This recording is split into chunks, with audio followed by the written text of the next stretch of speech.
Don't bounce yet, the last 20 seconds here will change how you think about on-set rumors. You've seen the headlines and the hot takes, but there's a straightforward story underneath the noise. Today we're tracing the chatter about Brad Pitt's so-called gross habit, from a co-star's practical set tip to late-night punchlines, and how the internet turned a tiny detail into a legend.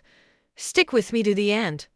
Here's the hook. Years back, on a long, sweaty shoot with blazing lights and brutal turnarounds, Brad didn't always have time for a full scrub between takes. As his co-star Eli Roth recounted, Brad shared a quick fix when the clock was merciless: baby wipes under the arms to freshen up fast. Simple, low-tech, and sure, a little you if you imagine an endless war movie marathon. That tiny, utilitarian detail is what people still repeat. What began as one actor offering another a practical hack was soon summarized online as the gross habit.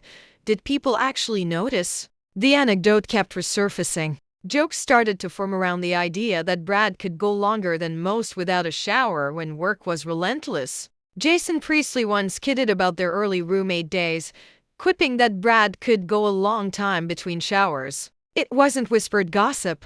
It came up on air and was written up after. And once you hear wipes over water, your brain files it under memorable. From there, comedy did what comedy does. Zach Galifianakis riffed on the not showering angle in a deliberately absurd between two ferns bit. It's a staged farce, not testimony, but the joke lands precisely because the premise had already entered pop culture. When a late-night gag works, it tells you what the audience has heard before, reinforcing the myth long after the credits roll. Let's zoom out and be fair. Sets are hot, schedules are punishing, breaks are short, and continuity waits for no one. Quick hygiene shortcuts are normal, ask any crew veteran. In that context, a baby wipe refresh is not scandal. It's triage. But a helpful time saver became a sticky label, and the label became traffic bait. The reality is colder and less dramatic. A common, if not glamorous, way to stay presentable between setups. Some people chuckle, others cringe. Most understand. So why did this one stick? 3 reasons. First, contrast. A meticulously groomed lister paired with an ordinary fix. Second, the vivid mental image: wipes instead of a shower, you can picture it instantly. Third, repetition.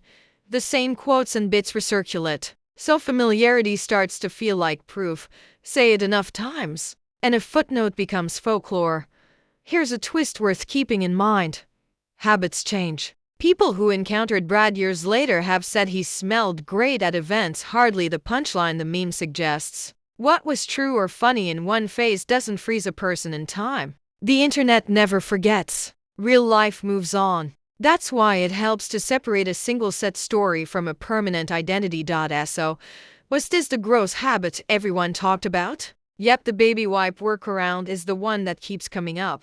Not shocking, not damning, just human. If it proves anything, it's how quickly a small behind-the-scenes detail can balloon once quotes circulate. It also underlines a smart media habit for all of us: ask who said it first and where. In this case, the origin is on the record, the recollections are public, and the laughs are audible. Now I want to hear from you. Is the baby wipe move clever, cringe, or just commonplace when the clock is brutal? Drop your take in the comments. If we cleared the air, hit like, share this with a friend who loves set lore, and subscribe for more cool-headed breakdowns of the internet's favorite